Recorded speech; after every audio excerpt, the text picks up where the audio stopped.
I think that's more people need to understand that having a little bit of common sense and the ability to manipulate, or the ability to say manipulate when you need to. Manipulate's a tough word from a management perspective. It's always been my perspective, and it's always been what I've taught my managers, is that a good manager gets somebody to do for them what they want them to do, but let them think it's their idea.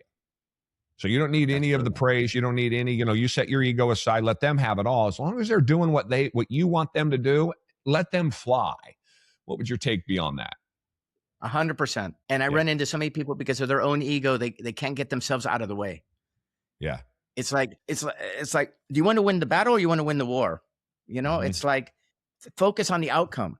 So sometimes the way you get there to the goal is not so important so long as you achieve the goal. Mm-hmm. Not always, because we could say, well, criminal activity is no, but what I'm saying is, so if the thing is to motivate somebody and they get to take the glory and they think it's their idea, it's beautiful. Mm-hmm.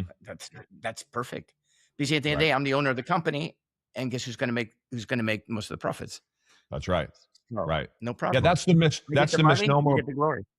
That's the misnomer about ego, at least from my opinion, is that I always say I have a big ego. I think anybody that's done what we do for a living, you have to have an ego. If you're an entrepreneur, you got to have an ego. But I have a big ego, but I am also humble. And the thing about my big ego is that my feelings can't be hurt. So you can have all the glory. I don't need it. It's the small ego is the guy that you watch these television shows where they're making motorcycles and they're throwing wrenches at each other, or these restaurant shows and, the chef is in the back screaming and yelling, and everybody has this idea that this is what owning a business looks like, or this is what being an entrepreneur looks like. And I go, no. I don't know anyone that behaves like that, because who in the hell would work for somebody like that if they weren't being recorded on television? You just walk out and go get another job. And so I think that's the small egos at work. The big egos, no. Those are the guys that you want to work for, as long as they have a little bit of humility. Absolutely. Well, when you do like these psychometric or personality assessments, like, I don't know if you remember predictive or insight discovery or insights, there's Myers-Briggs, MBTI. Mm-hmm. I don't know if you're familiar with it, but anyway, they look, for example, good salespeople. It's a balance between ego and empathy. And having that right balance. Because if you have too much empathy, their personality is weak and there's not enough drive. If they have too much ego, it's too much about me and there's not enough willingness to give space to let the other person prosper. And the other thing too, A players, your best talent isn't going to work for a jerk, or they're not going to stay very long, even if they're being paid top dollar. They might stay for a while, but I've got a client right now. He's the CEO he took over this company. He's got major challenges with the owner, because the owner is a tough guy and he micromanages, and the owner's supposed to be retired and so forth. It makes life very difficult for the CEO. And I kept telling the CEO, just focus on the outcome. Don't worry about all these little stupid emails he sends you or all that kind of stuff. It's not really important, but he gets, unfortunately, the CEO gets all sometimes worked up, and on the weekend, he'll send me messages and stuff like that. And they're like, just chill, man. It's okay. Right. It's not that big a deal. It's not that big a deal. Trust me. It makes me think about, I'll get your response to this. One of the other things that I've kind of lived my life by as I've built businesses is that there is no emotion in business. I can be emotional about business, right? But like your CEO buddy, there's no emotion in it, meaning you don't want to make decisions under duress. You don't want to make decisions when you're cussing under your tongue about the guy that you're working for being this or that, and he's overbearing and all of that, because the little things become big things, and then the big things you never even get to. Would you say that's true? Absolutely, 100%. Learning, if you listen to any of the people, I'm not saying that anything more, but Elon Musk or the Bill Gates or the Steve Jobs or who's the guy of General Electric, the famous CEO? Fired 10% of the workforce, Jack Welch. Jack Welch. Yeah. Most any of these guys, they all say the same thing. It's learning to prioritize the most important things and focusing on that. Yeah. And everything else doesn't matter. We got to get this done, because that'll get us to the next step, to next step, to next step. And if you sit there and start freaking out about every little thing that's going on or a little detail, you're using up a lot of your cognitive ability, a lot of your brain. And think about it. You're making decisions all day long. By the end of the day, generally speaking, you're tired of making decisions. The brain goes, after 16 hours or 14 hours or whatever, making decisions. So why would you want to tie yourself up with worrying about, oh, he looked at me weird, or she sent me an email and she wasn't very nice to me, or whatever. I mean, it's Right. like, just, Right. Probably one of the more common conversations that I have had with managers over the years is two words. Stop. Well, maybe it's three words. Depends on how you spell it. Stop overthinking. You're thinking too much, right? You're putting too much into that, right? You're sweating that small stuff. You're overthinking just make the call. If the call is wrong, we'll learn from it. Hopefully you learn from it, and then we'll watch as you go forward. But we can think ourselves into a corner and then no decisions get made. That's 1,000 times harder than just making the wrong decision from my perspective.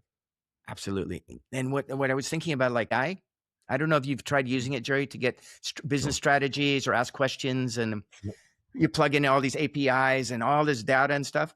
To be honest, you end up wasting a lot of time, personal experience recently, overthinking things. Yeah. Because at the end of the day, it's not intelligent. Mm-mm. AI is not intelligent. It's good. It's pretty good at finding patterns and pattern recognition. It's like a fancy algorithm, but it's not intelligent.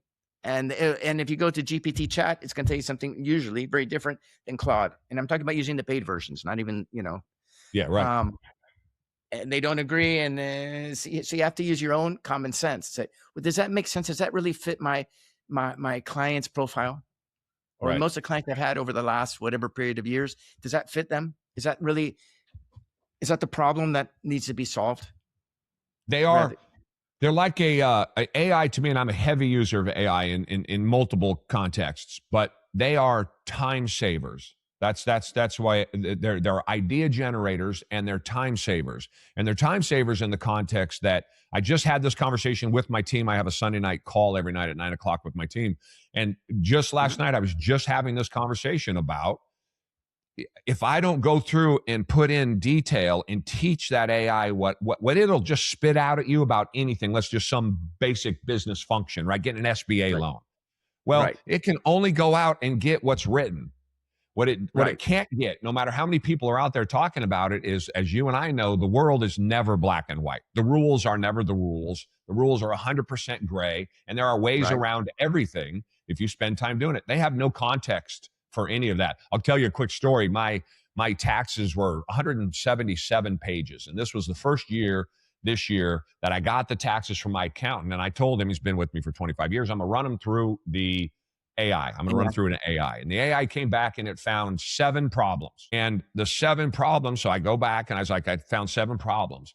And 3 of the problems were legit, and it was not an insignificant amount of money that I was saving by the 3 problems that it found. Finally, you get those fixed. But the most interesting part was the 4 problems. The 4 problems were legit also. But as my accountant said, again, black and white, it's not wrong. Gray, it's wrong, but it doesn't have context for that sort of thing. So what good is the tool, right, if it doesn't have the context that you need? So for me, I find it to be more of a time saver, particularly if it comes to writing code or even, putting something together as an outline. But then you got to go in and fill in all of the blanks. Yeah, for sure. 100%. I've been doing design like lead magnets and stuff like that, but I still have, I've got a stack over there. I still have to go through and change. I still have to modify things, change things. I used it for Claude and gave me a nice layout and all that kind of stuff, but it still needs a lot of tweaking. So it gave me a good framework, a good outline. That's it. But not a finished product. Yeah. And that happens a lot. Yeah. And it's right. It's good. Maybe there's some supplement I'm thinking of taking. I say, okay, what's a supplement? What are the benefits? It's quicker than going to Google, and then you read this and you read that and you read. So all that, it's really good. Yeah. But I track all my health, all my workouts, I watch what I eat. I track everything that I drink, everything that goes into my body, all the work I do, all that. I just simply talk into a project I built into AI. It does a great job of tracking that day in and day out, month in and month out. It's fantastic for it. And then if I have questions about a specific lift or a food I'm putting in my body, or this drink that I'm going to have, or what's the impact, or go find the studies. And, then you, like, to your point, it's instant, it's right there where I'm working. So again, it's a huge time saver from that perspective. And it's worked out fantastically for me. It definitely has improved my life and my businesses, but it hasn't taught me anything that I didn't already know. In fact, I teach it every time. I have to critique everything that it does. I agree with you 100%, Jerry.